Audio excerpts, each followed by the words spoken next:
خبر شامل کرتے چلے تونسا شریف سے۔ صدر جنوبی پنجاب ٹرانسپورٹ فیڈریشن لالا عبدالرحمان سیال نے اپنے بیان میں کہا، ہم وزیر اعلیٰ پنجاب سردار عثمان خان بزدار سے اپیل کرتے ہیں کہ کورونا وائرس کے باعث ایک ماہ سے ملک بھر میں جاری لاک ڈاؤن کی وجہ سے جہاں ملک بھر میں معاشی اور کاروباری نقصان کا سامنا ہے، وہیں پر پبلک ٹرانسپورٹ مالکان اور ان سے منسلک ڈرائیور، کنڈکٹر،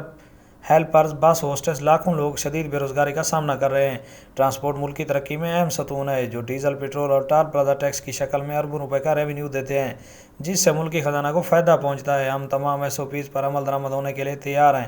جن کا سختی سے کاربند رہنے کا وعدہ کرتے ہیں، اور وزیر اعظم عمران خان سے اپیل کرتے ہیں کہ وہ ٹرانسپورٹ سے وابستہ لوگوں کی احساس پروگرام سے مالی مدد کی جائے تاکہ ان کے گھر کے چولہے جل سکیں۔ انہوں نے کہا، ہم وزیر اعلیٰ پنجاب سے مطالبہ کرتے ہیں کہ وہ ضلعی سطح پر ڈپٹی کمشنر اور تحصیل سطح پر اسسٹنٹ کمشنر کو ہدایت کریں کہ وہ ٹرانسپورٹ سے منسلک لوگوں کی لسٹیں تیار کر کے ان کی مالی امداد کریں۔